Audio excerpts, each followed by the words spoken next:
ஒரே ஒரு விஷயம் தான், அது சின்னதோ பெருசோ அது நம்மளுக்கு தெரியல, உடனே போய் ரெண்டு தட்டும் ஆன்சர் வந்துடும்.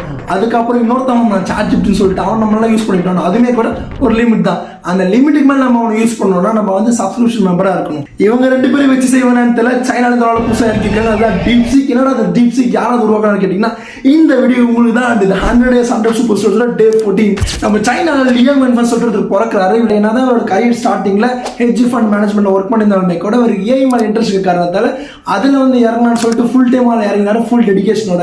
அப்போதான் ஒரு யோசனை வந்து நம்ம ஒரு சாட் பாட் உருவாக்கக்கூடாது சொல்லிட்டு. அந்த இந்த சாட் பாட்டுக்கு வந்து முக்கியமான கருவினா சிப்ஸ் தான். பட் அன்ஃபார்ச்சுனேட்லி அமெரிக்கா வந்து அட்வான்ஸ் சிப்ஸ் எல்லாமே எக்ஸ்போர்ட் பண்ணது பேன் பண்ணிட்டாங்க. ஸோ வழி இல்லாமல் இவர் NVIDIAவோட பேசிக் சிப்ஸ்லாம் அவங்க அக்வயர் பண்ணி அதை யூஸ் பண்ணியிருக்காரு. பட் இவரோட சக்ஸஸ்க்கு இது மட்டும் தான் காரணம் கிடையாது. அந்த அல்காரிதம் வந்து ஆப்டிமைஸாக யூஸ் பண்ணப்பட்டிருக்காரு. எப்படின்னா இப்போ நம்ம சர்ச் பண்ணால் அந்த ரிசல்ட் வந்து ஏனத்தோட வராமல் அக்யூரேட்டாக வரும் when compared to chat GPT. என்னதான் சாட் ஜிபிடியோட கம்பேர் பண்ணும்போது இது வந்து கம்மியான காசு வச்சு இன்வெஸ்ட் பண்ணி கிரியேட் பண்ணியிருந்தாலுமே கூட இது பார்த்தீங்கன்னா அக்யூரேட்டாக சூப்பராக இருக்கும், ஆப்டிமைஸாக இருக்கும். அண்ட் இது பார்த்தீங்கன்னா free, complete free, open source. இதோட லான்ச்சுக்கு அப்புறம் iOS பேஸோட சாட் ஜிபிடி சப்போஸ் பண்ணி இன்னைக்கு வேற லெவல் டாப் வரைக்கும் போயிட்டு இருக்கு. இதுலேருந்து லியாங் ஃபெங் என்ன சொல்ல வர்றாருன்னா ஒரு வேற லெவலான இன்னோவேஷன் இருக்கு, ஃபண்டு மட்டுமே முக்கியம் கிடையாது, அது ஸ்மார்ட்டாக எக்ஸிபிஷன் பண்ணுறது ரொம்ப ரொம்ப முக்கியம்னு. அது மாதிரி இன்ட்ரெஸ்ட் மறக்காம என்ன ஃபாலோ பண்ணிக்கோங்க. Have a great day.